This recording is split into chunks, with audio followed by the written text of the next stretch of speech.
Ever wished a birthday card could come with popcorn, cotton candy, and a trip to the carnival? Well, that's exactly what we are creating today. This fun birthday card is a little outside my comfort zone because not only is it packed with sweet carnival vibes, but it also doubles as a gift card holder, making it perfect for movie lovers, popcorn enthusiasts, and anyone who enjoys a sweet treat on their special day. Hello, crafty friends. I'm Revati, and welcome to my crafty space. Today, I'll be creating this playful birthday card using supplies from the Simon Says Stamp June card kit. So, grab your favorite crafty drink and let's get started. Now, I know Simon Says Stamp has already released their July card kit, but we are still having fun with this June kit over here. I've already shared an unboxing video along with a card project featuring this kit and also hosted a live video where I created a fun popcorn theme card. If you've missed any of those videos, be sure to check them out. I'll have links to all of those videos in the description box below. For today's video, we are taking things up a notch and creating an interactive birthday card where I'll be using the Ephemera Slots Die to create some custom slots that will hold a gift card along with a few tickets from the Tim Holtz Ticket Book collection. It's a fun way to turn a handmade card into a special gift, and I cannot wait to show you how everything comes together. For this project, I'm stepping away from my usual clean and simple style and leaning into the fun elements included in the kit. We'll be using some of the beautiful pattern papers along with the vintage style tickets to really bring the carnival theme to life. As I was putting this card together, it brought back so many childhood memories. Growing up, my dad would often take me to the local carnivals, and one of the biggest attractions was always the giant Ferris wheels. Now, here's the funny part. Well, I was absolutely terrified of height. But despite being scared every single time, I still wanted to ride the Ferris wheel whenever we went. There's just something so magical about seeing all the beautiful, colorful lights up from above and being part of the excitement. So, this card ended up being a little nostalgic for me, capturing all those fun carnival memories while creating a special way to give someone a movie night or a birthday treat. I started by trimming this gorgeous pattern paper panel to 5 by 3 3/4 inches. To create an interactive element, I'll be using the Ephemera Slots die to cut a series of slots into the panel. When positioning the die, I placed it slightly towards the lower half of the panel. This gives me plenty of room at the top for the gift card, which will sit in the uppermost slot. Taking a moment to plan the placement of these slots helps ensure there's enough space for all the elements while still allowing the beautiful pattern paper to shine through.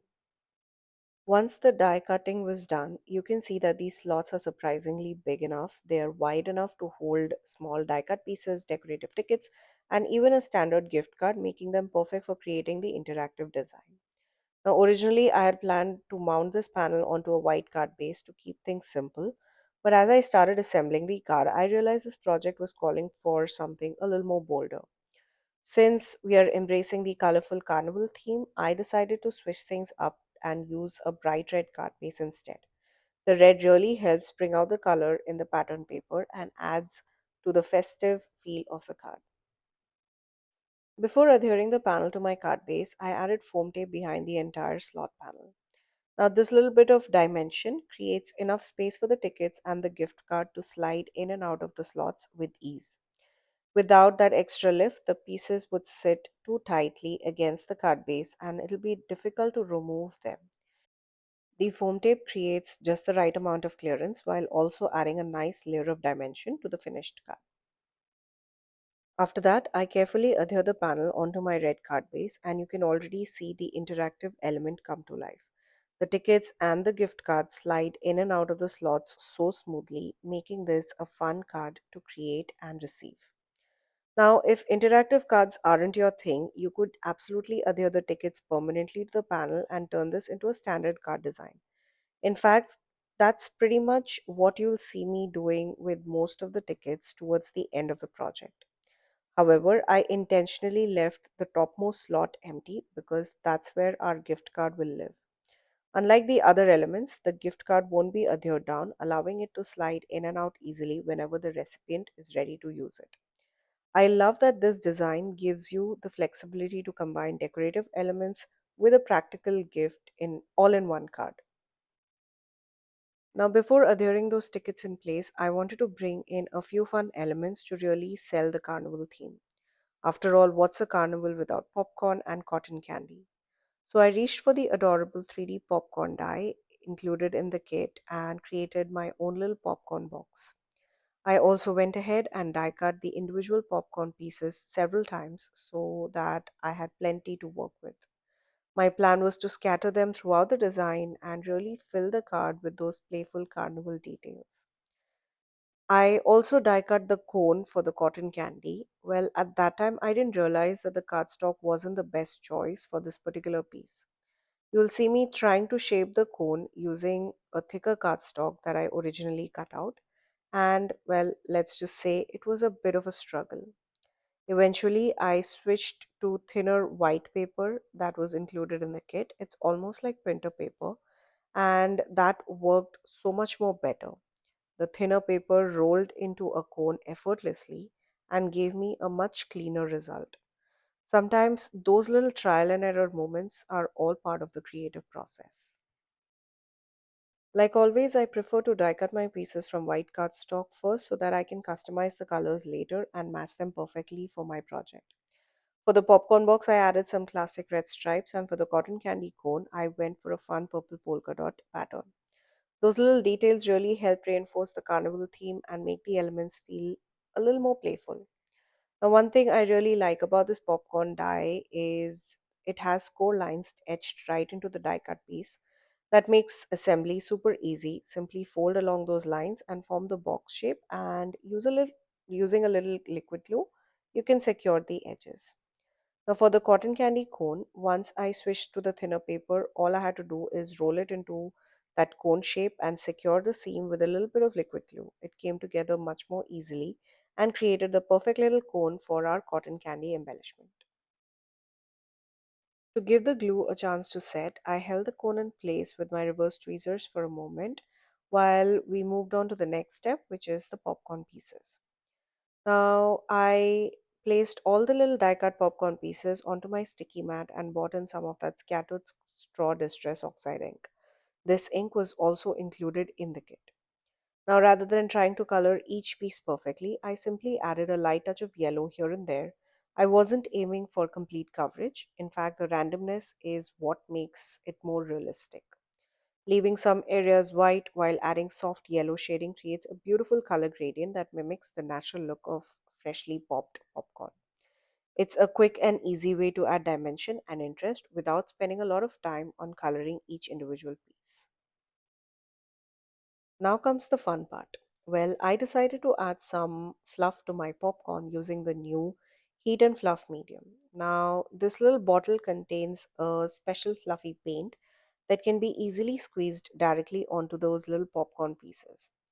Once applied, you simply use your heat tool while the paint is still wet. As it heats up, it reacts with the heat and puffs up, almost like real popcorn, creating this amazing dimensional and textured effect that really brings the whole element to life. Now, what I did here is I went ahead and added a little bit of that medium onto each of my popcorns, and I kind of made it a little quick so that none of that paint has a chance to dry, and brought in my heat tool to heat up all of that fluff. Now, I absolutely love this product because it adds such a unique detail to your projects. It's such a creative way to enhance the popcorn, and it's also incredibly versatile. You could use it for fluffy bunny tails, soft clouds, snowy accents, or even whimsical texture on all your mixed media projects. It's one of those products that instantly opens up so many fun possibilities. Just to clarify, the puff does not really harden. Instead, it sets into a soft, spongy, almost marshmallow like texture that stays slightly plush even after heat setting it.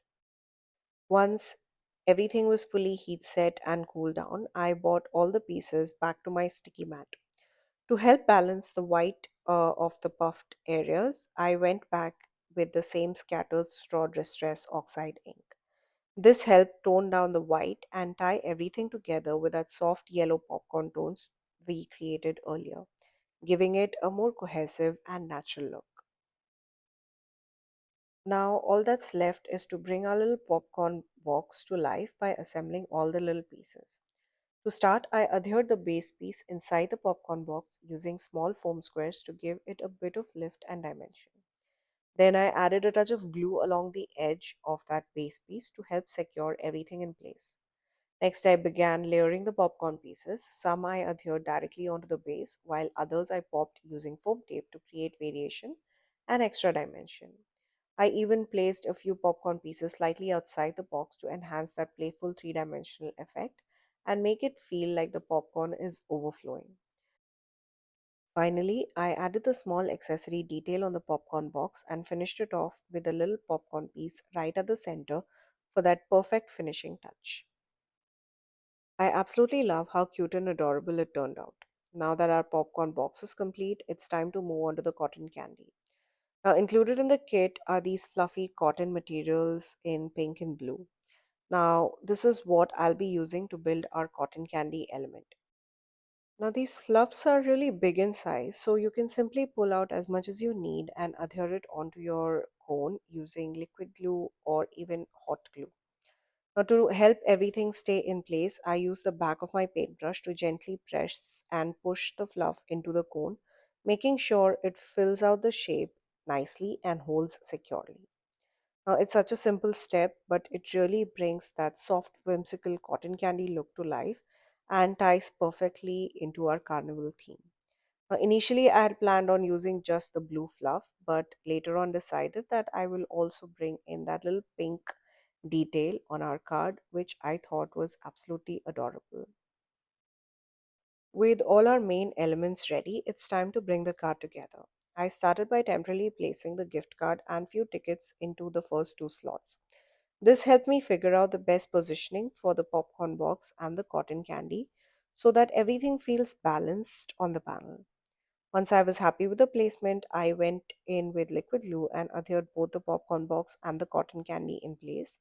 Securing these larger elements first really helps anchor the design and gives you a clear focal point for the rest of the interactive details to build around it. Then came what I felt was the most challenging part of this entire design was deciding which ticket to place into each of those slots. Now, honestly, this isn't a product that I would normally reach out for in my card making style, but it definitely pushed me out of my comfort zone in the best way. I'm actually really surprised and happy with how everything came together.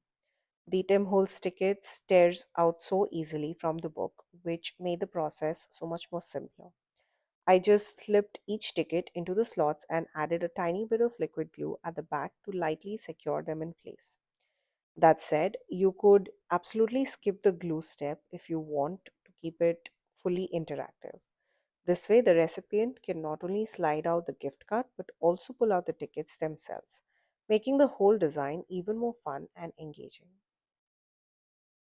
You will see me go back and forth with the tickets, trying to figure out which colors or designs work well within the slots and how they balance with the overall carnival theme.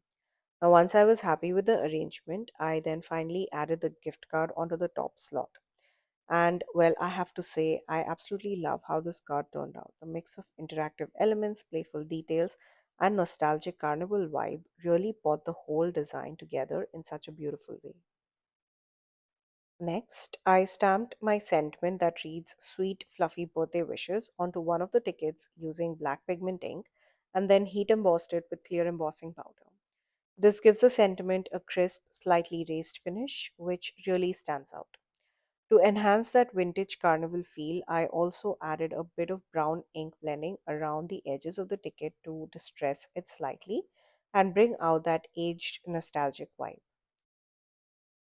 I adhered the sentiment strip using liquid glue, and then to finish off the card, I adhered the remaining popcorn pieces around the tickets and the popcorn box, filling in the design and trying all the elements together. These final touches really help bring movement and balance to the overall composition. Let me know in the comments below what was your favorite part of going to the carnival. Was it the big adventurous rides that made your heart race, or was it all the classic carnival food that you couldn't wait to grab? I'd love to hear your memories and favorites. Once all the popcorn pieces were in place, our card was complete. I absolutely love how everything came together: the interactive slots, the playful carnival elements, and all the little dimensional details that make this design feel so fun and nostalgic. It was such a joy building this scene, and I hope it inspires you to try creating your own interactive cards as well. Now, I'll be sure to link all the supplies down in the description box below.